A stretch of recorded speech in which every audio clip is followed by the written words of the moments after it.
तो आज के इस वीडियो में हम लेकर आ चुके हैं आप सभी के लिए क्लास 10th वालों के लिए जितने भी अभ्यर्थी इस बार एग्जाम देने वाले हैं 2024 के बोर्ड परीक्षा में, उन सभी छात्रों के लिए काफ़ी इंपॉर्टेंट होगा। ठीक है, यहाँ पे हम लोग देखने वाले हैं मैथमेटिक्स गणित का कुछ इंपॉर्टेंट क्वेश्चंस जो आप सभी को यहाँ से सीधे एग्जाम्स में पूछे जाएंगे।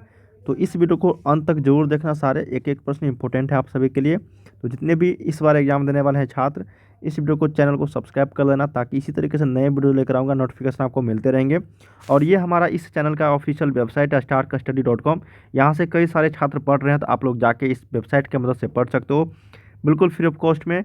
यहाँ पे आप लोग को क्या क्या मिलेगा मैं आपको थोड़ा सा बता देता हूँ। यहाँ पे इस वेबसाइट पे मिलेगा जितने भी आप लोग का सब्जेक्ट है, ठीक है, मैथ हो, फिर आपको साइंस हो, सोशल साइंस हो, हिंदी हो, इंग्लिश हो, संस्कृत हो, मैथिली हो, उर्दू, फारसी, जितने भी सब्जेक्ट है आप सभी का, वो सारे आप लोग के इस वेबसाइट पे मिल जाएंगे। वो भी चैप्टर वाइज ऑब्जेक्टिव सब्जेक्टिव में बिल्कुल न्यू पैटर्न पे, जो आपको लेटेस्ट पैटर्न बताया गया है बिहार बोर्ड की ओर से उसका। और साथ में आप लोग को model set, previous years question paper, वो सारे मिल जाएंगे। ठीक है, तो आप लोग जाके जरूर प्रैक्टिस सेट करना। चलिए हम लोग बिना किसी देरी के पहला प्रश्न की ओर बढ़ रहे हैं। बिल्कुल न्यू पैटर्न वाला क्वेश्चन है ये सारे, और यहाँ से आप लोग को कई सारे छात्र हूबहू देखने को मिलेंगे। ठीक है ना, तो चलिए बिना किसी देरी के हम लोग पहला प्रश्न को, और जितने भी प्रश्न मैं बताऊंगा यहाँ से पूरे डिटेल्स की मदद से पूरे एक्सप्लेन करके बताऊंगा, ताकि इस तरीके के प्रश्न आप सभी के एग्जाम्स में आएंगे तो आप बिल्कुल नहीं छोड़ोगे। ठीक है ना, कहीं भी किसी तरीके से कोई दिक्कत नहीं होने वाली आप सभी को। पहला हमारे पास प्रश्न है कि ax² + bx + c = 0 के मूल अगर समान होता है तो निम्नलिखित में से कौन सा यहाँ पे सत्य है, कौन सा ट्रू है, कौन सा करेक्ट है, यही बताना है। तो देखिए इक्वेशन दिया गया हम लोग के पास ax² + bx + c = 0 दिया गया ना।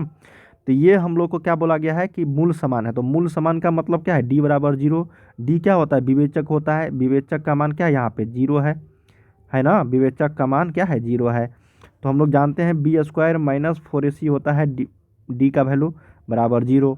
तो यहाँ से उसको तुलना करेंगे हम लोग, और इसका मूल सूत्र जो होता है, मूल रूप किसका, द्विघात समीकरण का, ये होता है ax² + bx + c। हालांकि आप लोगों को पता होनी चाहिए ये जो दिया गया है ये सेम टू सेम दिया गया है, तो इसका मतलब इसी को हम लोग क्या लिखेंगे, मानक रूप मान लेंगे। और यहाँ से हम लोग b का वैल्यू b रखेंगे -4ac। तो 4 a के जगह पे भी a है और c के जगह पे भी c है, बराबर 0। तो b² इस साइड लेकर जाएंगे तो ये 4ac हो जाएगी।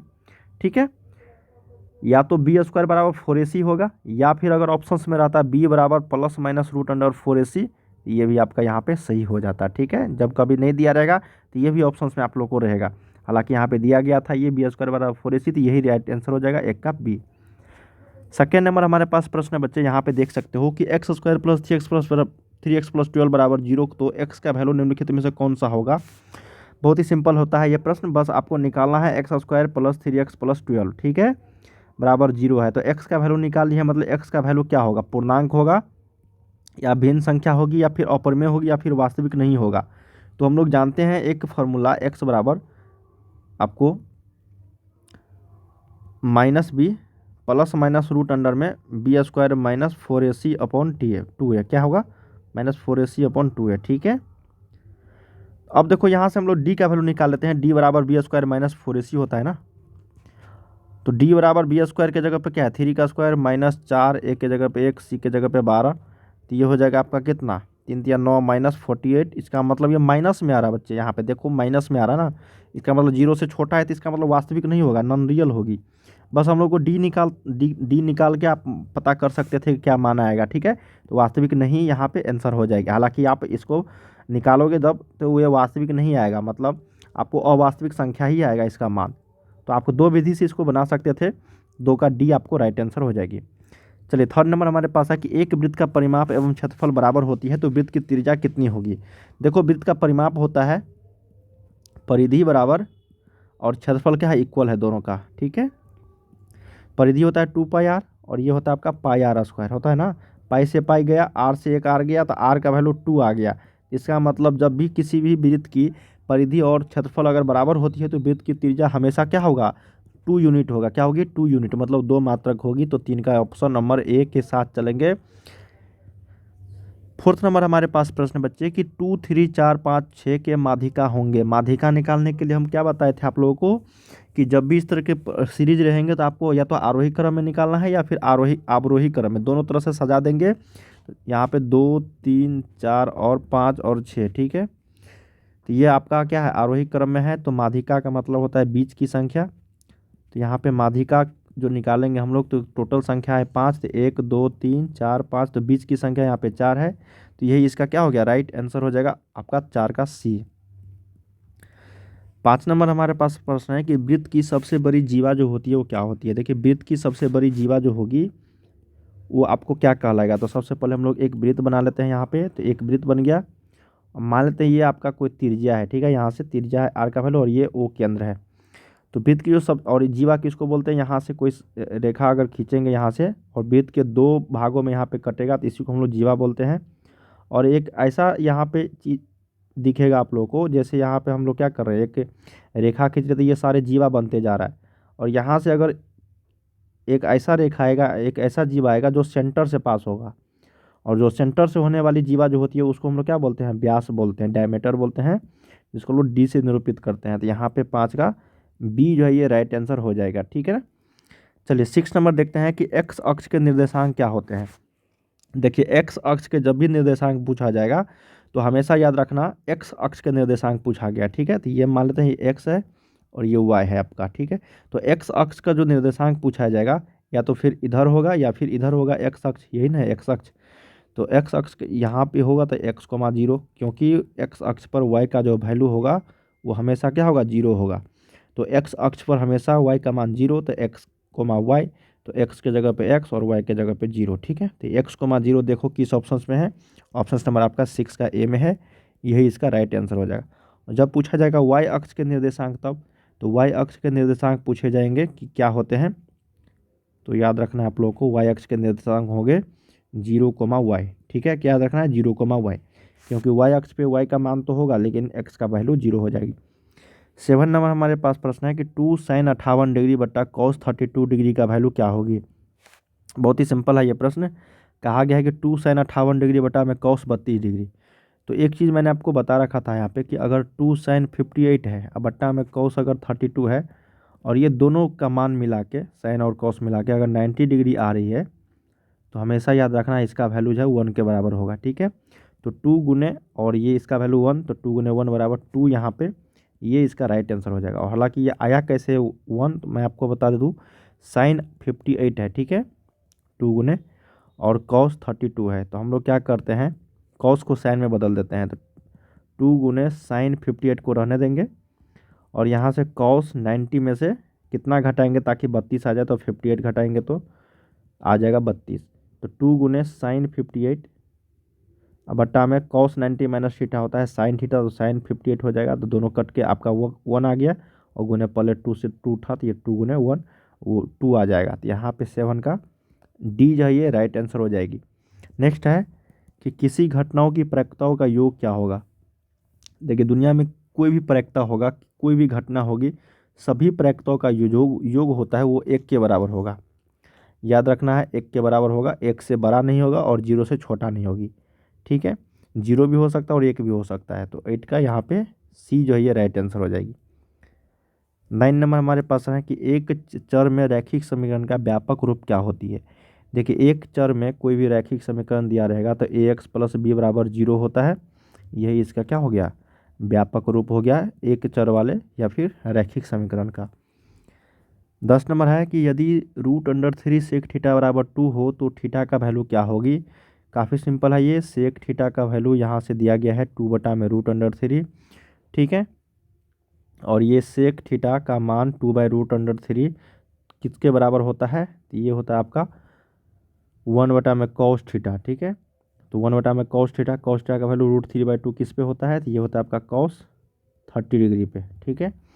इसका मतलब ये सेक 30 डिग्री का वैल्यू हुआ, तो सेक से सेक गया, थीटा का वैल्यू कितना 30 डिग्री। ऑप्शन नंबर आपको बी यहाँ से याद रखना है, 10 का बी, ठीक है। बस आपको ये मान याद रखना था यहाँ पे क्या होगी।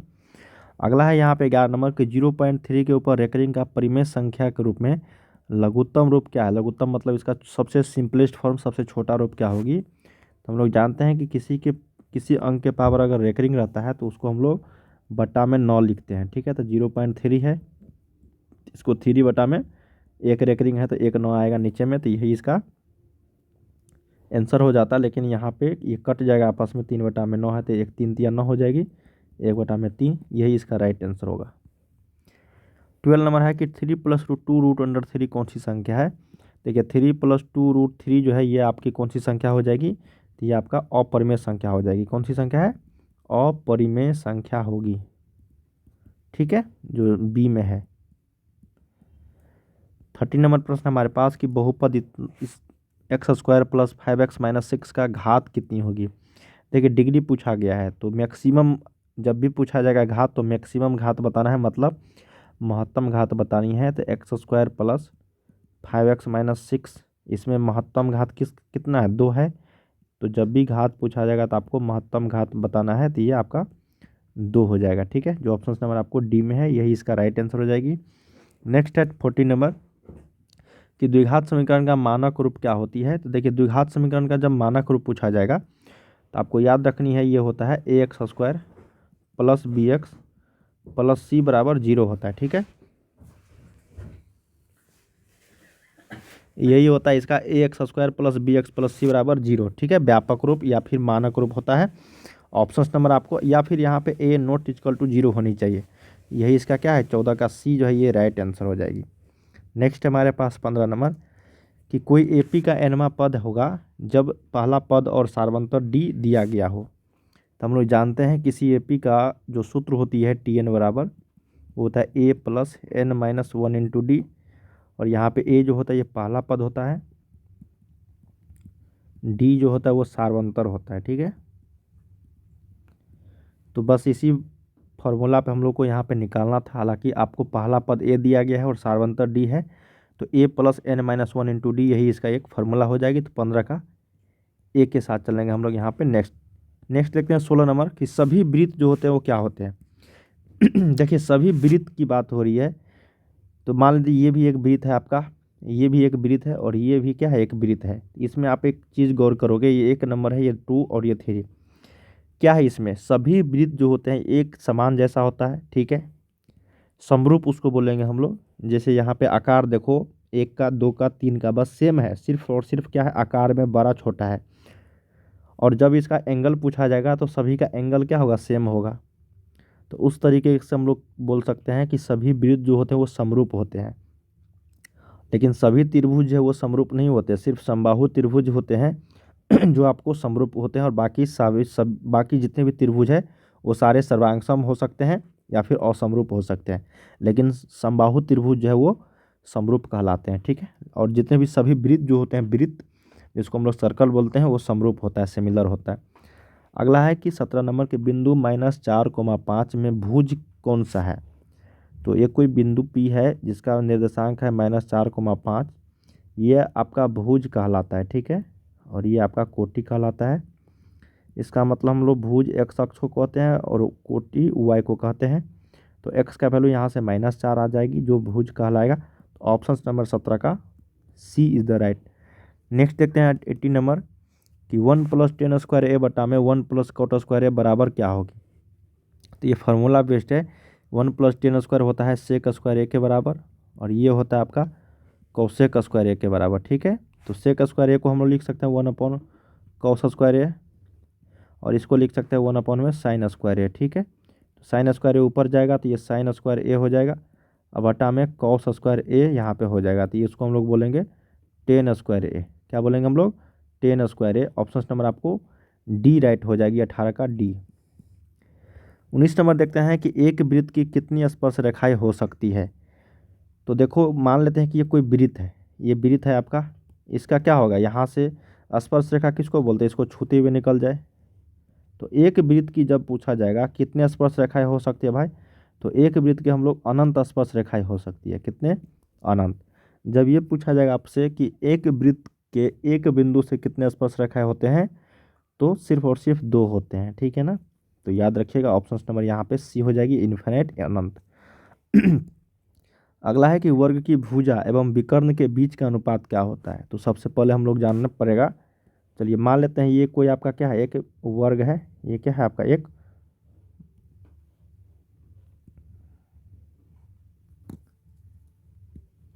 ये आपका एक वर्ग है ABCD, ठीक है, जिसका भुजा x है सारे जगह, या फिर एक एक एक मान सकते हो, ठीक है ना, एक एक एक मान सकते हो। तो वर्ग की भुजा क्या होता है, आपका 1 मान लेते हैं। और वर्ग का विकर्ण, विकर्ण हम लोग इसको बोलते हैं, ये ए और ये 1 है और ये आपको 90 डिग्री होती है। तो पाइथागोरस प्रमेय से हम लोग इसको √2 आ जाएगा, क्योंकि एच बराबर होता है p² प्लस b²। ये हो जाएगा 1/√2। इसी का हम लोग को अनुपात पूछा गया था, तो 1/√2 जो है ये इसका राइट आंसर हो जाएगी। ठीक है, तो हम लोगों ने यहाँ पे 1 से लेकर 20 तक क्वेश्चंस किए हैं, जो आप सभी के एग्जाम्स के लिए काफ़ी इंपॉर्टेंट थे और यहाँ से कई सारे क्वेश्चंस आपको देखने को मिलेंगे। ये सारे क्वेश्चंस बिहार बोर्ड के द्वारा जारी प्रीवियस ईयर्स क्वेश्चन पेपर और प्रीवियस ईयर्स मॉडल सेट पर आधारित थे, जो यहाँ पे चुन चुन के बताया गया आप लोगों के लिए।